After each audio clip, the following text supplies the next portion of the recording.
Hello and welcome to Real Hi-Fi Help. This video is about knowing what you want in hi-fi. So, I think it's important that we cover this on my channel. I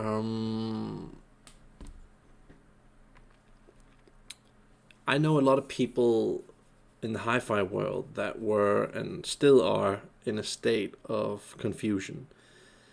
And it's really a jungle out there and very much a hit and miss kind of world with, what works and what doesn't work. And I think that because of this, a lot of people do not know what kind of sound they like and especially how to get there.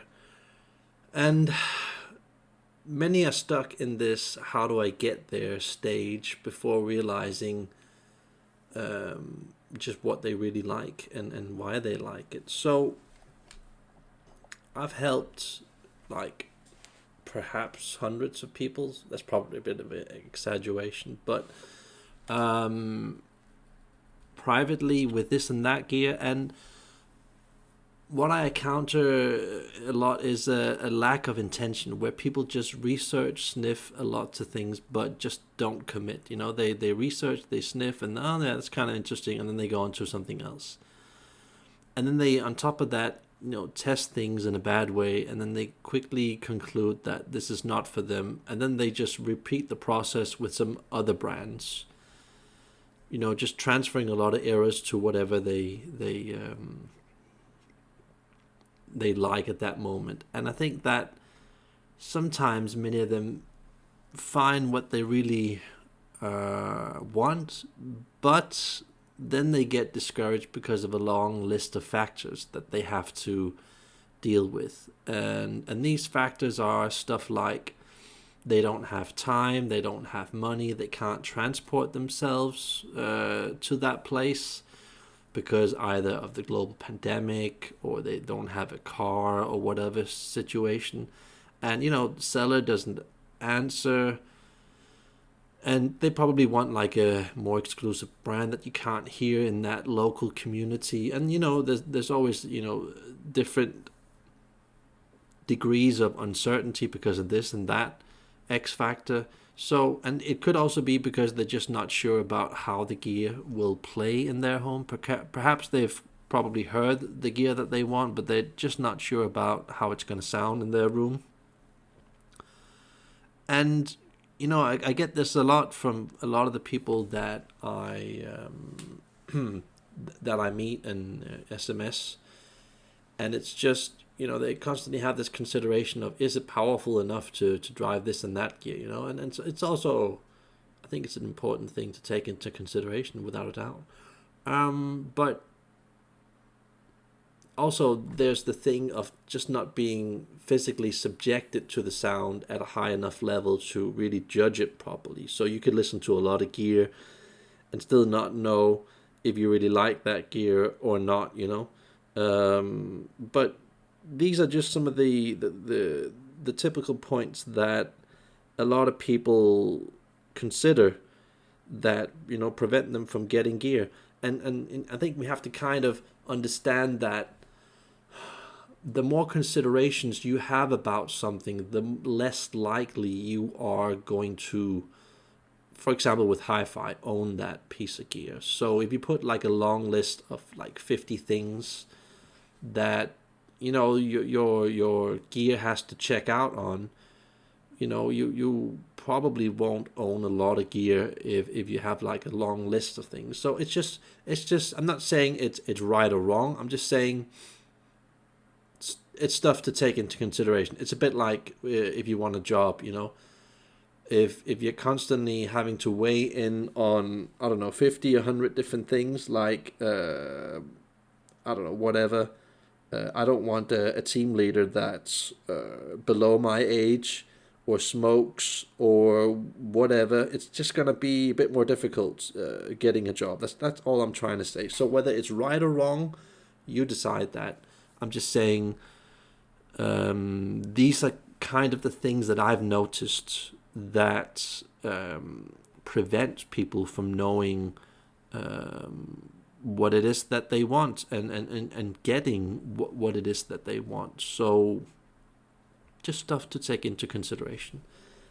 And what I feel many times is that they stick to some things in life that just keeps on putting them in bad situations. Stuff like not wanting to get a proper room, or not getting an earth connection, or sticking with some kind of a bad amp or speaker or streamer or whatever, and still, from that bad bass trying to get a better sound. But when they keep borrowing gear that's supposed to be better, it still just doesn't quite sound how they want it to sound like. And of course, this it makes the whole process a lot more difficult to go through. So you can understand this.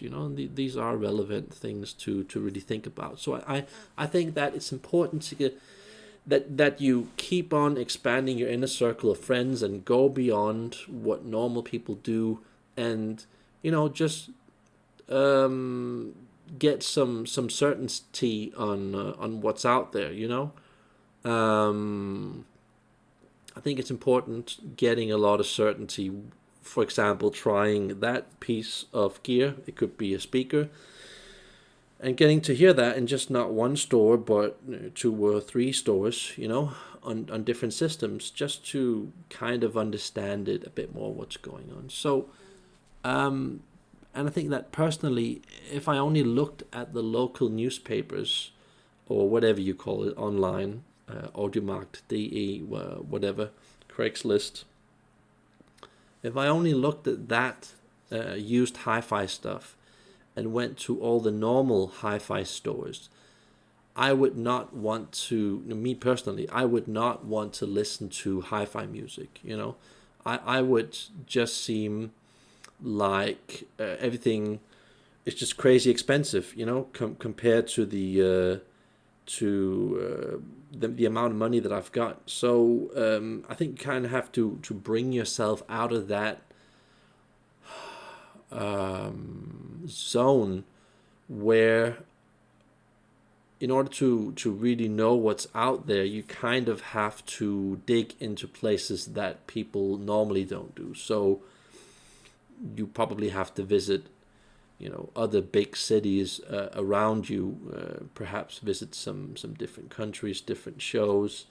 I mean, just different hi-fi shows, because if you always go to the same low-class hi-fi show, it can be a bit difficult figuring out exactly what you want. Sometimes you want to, go a bit up in class just to kind of sniff at, what's good, what's not good, and like, oh yeah, I don't need to pay this much amount of money. I'll just go down into my local store and get this thing.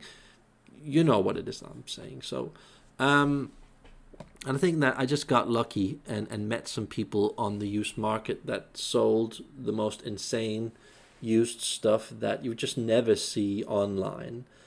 And this could be stuff that they either repaired, restored, upgraded, stuff like that. And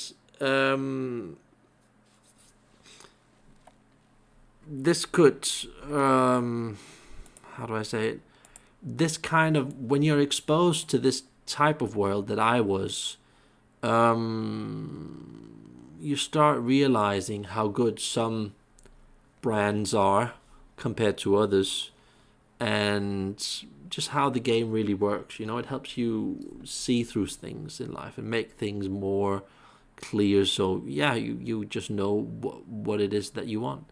So, and this led me to like one particular hi-fi store that basically was in a really bad financial situation, where I could get some of the best gear for about half the price, because the guy was basically going bankrupt for several years in a row.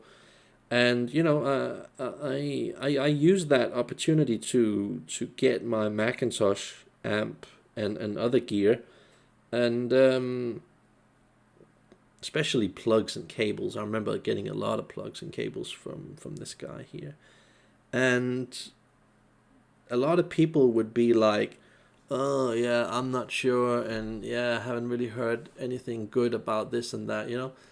Again, I feel that there's reading about stuff, and then there's going to those particular places, trying the things that people don't try, and then once you've done those hundreds or thousands of combinations, then you just know. In the end, then you just know. So that's basically what I did, and because when you do stuff like this, you just become more lucky. Things happen to go your way. An amp suddenly pops up at a third of the price, where if you go down a city or two, it probably is a lot more expensive. But that's what you get when you use a lot of time and put yourself in situations. You get to know people. They know a store that knows a store who has a demo amp of some model that's about to go out of stock because they're bringing in a new line of gear. And that's just that's how the world works. You basically have to use a lot of time and money to get to that point. And all of this just helps you know what it is that you want. So I think that selling your own gear is hard to do. Sometimes it just takes years selling some few things. And I've seen a lot of my ex-friends sell some gear, then they've had it for sale for like forever. They couldn't get rid of it. And because they couldn't get rid of it, they wouldn't really reach for the gear that they really wanted to own. Or they got in a situation where they sold it, and then the gear that they wanted to own suddenly got out of stock, or the store didn't sell it anymore because of some other reason. And and I think that this whole process of buying and selling, which is very difficult, because it is so difficult, it messes with people's heads, so they end up not really getting what they want or not knowing what they want. So I think that's important to kind of put a bit of extra focus on.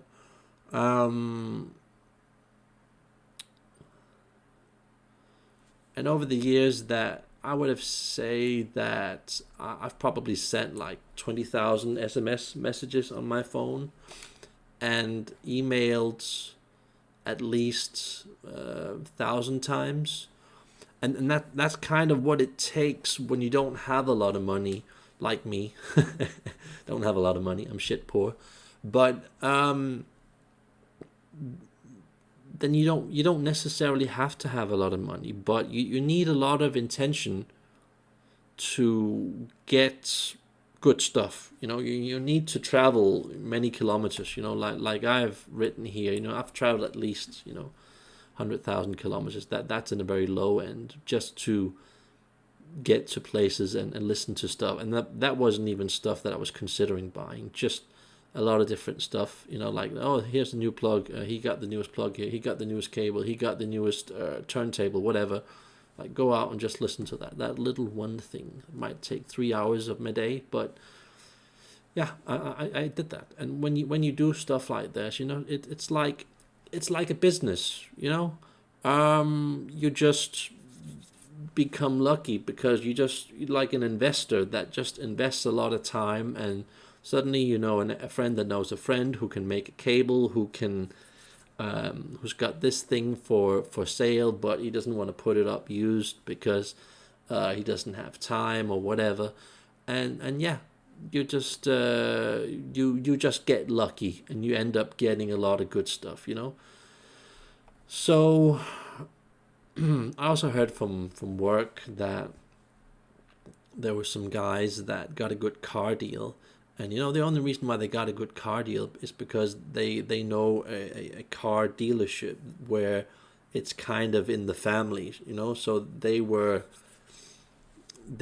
knew of this special campaign that was running with this special model for like a month or two, and they just reacted on that offer. It wasn't even a very good car, but because of that, they saved like, I don't know, 15-20%, something like that. That's crazy, a lot of money.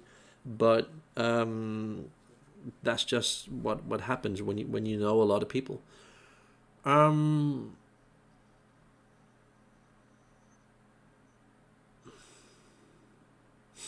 the hell did I write here? That's what happened when you write this like a week or two ago. And when we're talking about classes of people that I visited,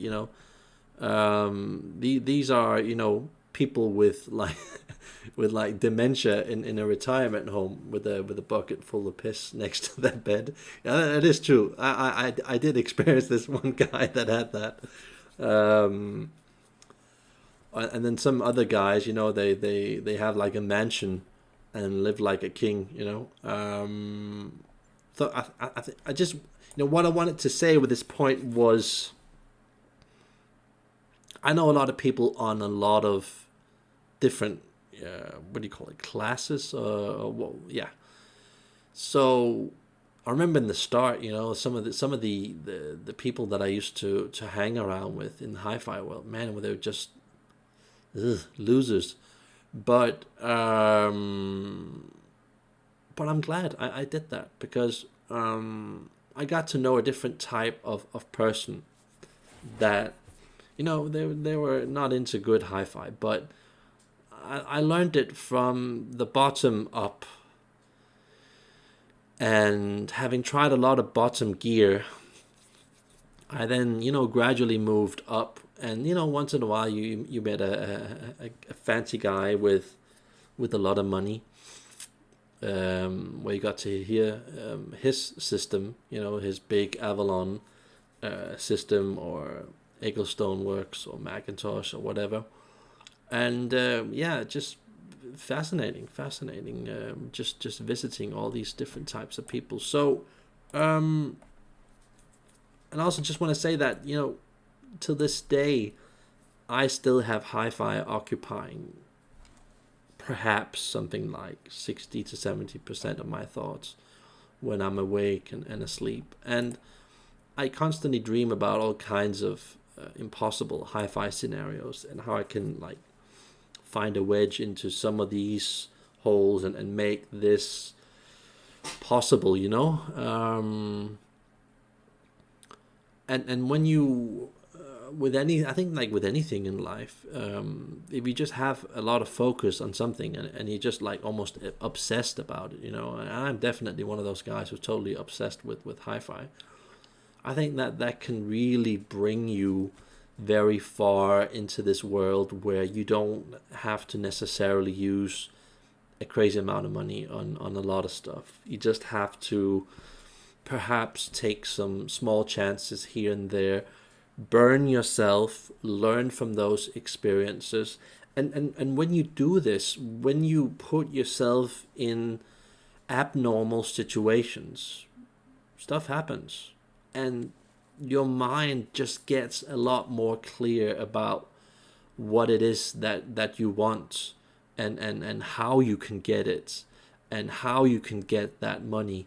And maybe you can trade some gear and do whatever to get what you really want. But I'm just saying that the mentality of this what you're looking at in this video here is basically just my mentality of how I got to the level that I am now, and the good systems that I had before. It doesn't happen by chance. Some people are lucky and they can just buy themselves into this situation. I'm one of those people that aren't really that lucky. I'm one of those people that just had to do like 10 times more to become lucky. So I didn't have to use really big, huge amount of money to get what I wanted. So yeah. But yeah, that kind of reminds me. I haven't written this down, but what was it that I was supposed to say? I remember this guy here. I think I told you guys about this in a different video. I said to him, my friend, he's got these Bob Carver monoblocks. Buy them. They're ridiculously good. And this guy was just so stupid. He was trying them for several months. He didn't pay. In the end, he got them, but it was just like, with some people, I think a lot of people, when they're not, when they're new to this world, and they're just not listening and experimenting enough, it just takes them forever to make up their mind. I'm like, because hi-fi is so close to my heart, it doesn't take me a long time to make up my mind about stuff. I just have this like sixth sense about hi-fi, so I can just almost know from the start or halfway in that this is going to be good. I'm gonna like it. Like, order this, do this, boom, boom, boom. And I can kind of mentally commit to something from the start. So I'm like, okay, I have to wait half a year, 2 years, whatever. That thing is still mine, written in stone. Boom. Next, like, well, what's the next hi-fi plan? What's the next thing that I want? Because I just when I want something, I just write it down, and I just like obsess about it, and then I end up somehow getting it. But I feel that a lot of people, they don't do that. They're like, oh yeah, sniff. Yeah, kind of good, but I'm not really sure. Yeah, oh yeah, he wants 25% or 50% upfront, and then I can only pay the rest in a month or two. It's like, yeah, I don't really have the money, so no. I think a lot of people, because I've been between a lot of deals between my friends, and I just noticed this thing where a lot of them just keep on making a lot of bad decisions about their hi-fi purchases, because they don't have enough, what do you call it, willingness, or they just don't have a lot of willpower to like go to a friend that's like 50 to 100 kilometers away, listen to it, and then when they get home, make up their mind, and then commit to that, get that, set that up, create those conditions. I think that just a lot of people just aren't mentally strong enough to make that happen. That they're all like, oh yeah, what am I gonna tell my wife? And yeah, I don't know about the price, and yeah, and it sounds a bit too warm, and yeah, I'm not really sure. It's like, what the fuck are you doing? It's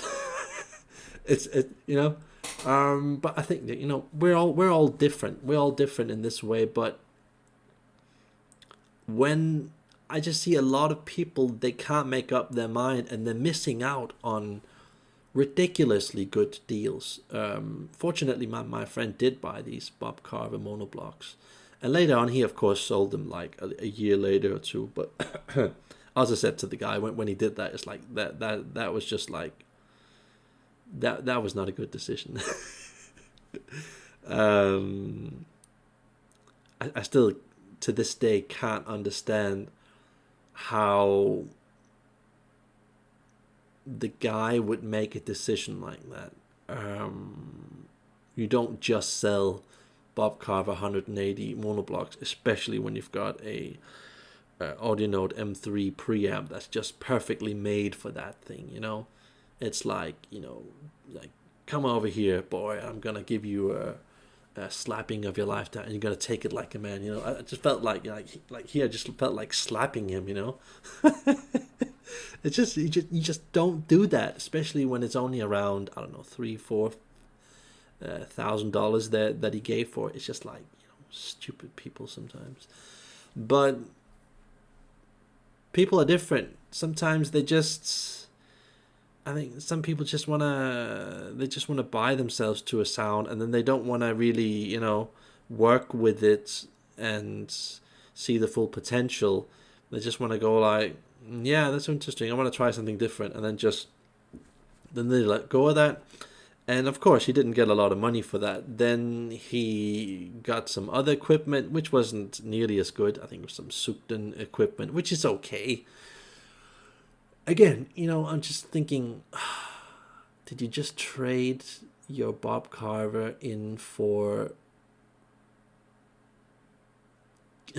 I mean, like 3/3 of the money that was going to give you Sugden gear that only was like half as good, it's just like, what are you doing, man? What are you doing? Okay, let me just get back to this. So here's the thing.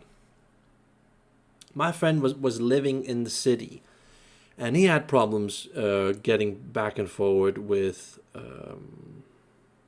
a car, because he had like a driver's license, but he didn't have a car, and he could only rent a car at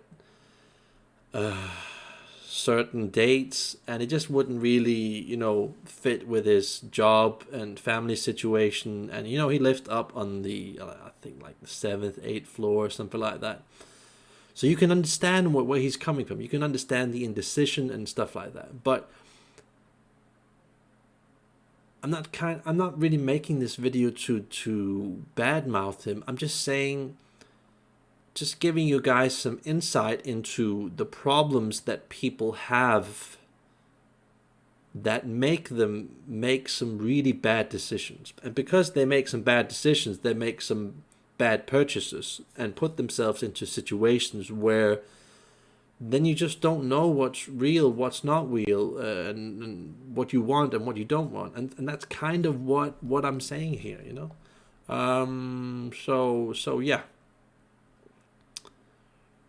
I think it's a lot of the stuff that I've already told you guys. And it's this thing that I find that a lot of people that aren't deep in the hi-fi world, they're constantly looking for a stamp of approval, a rating, a good review.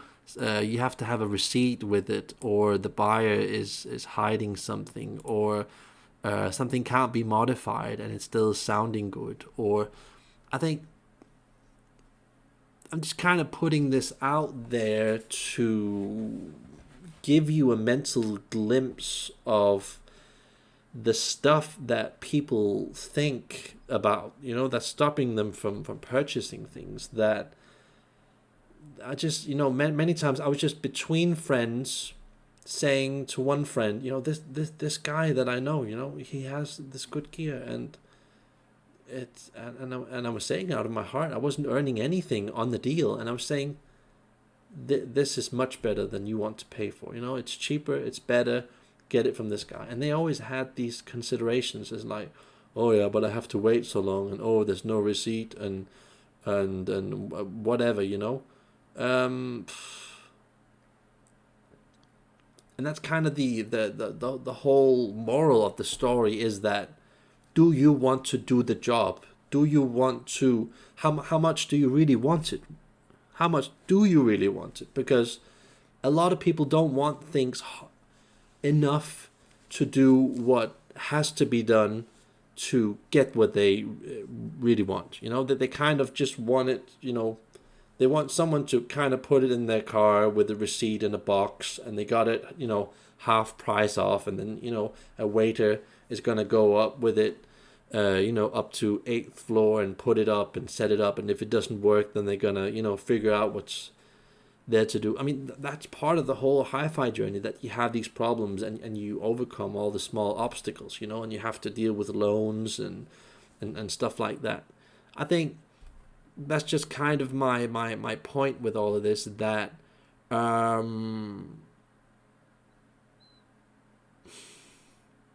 you kind of have to experience everything and be willing to do anything that it takes to get really good sound.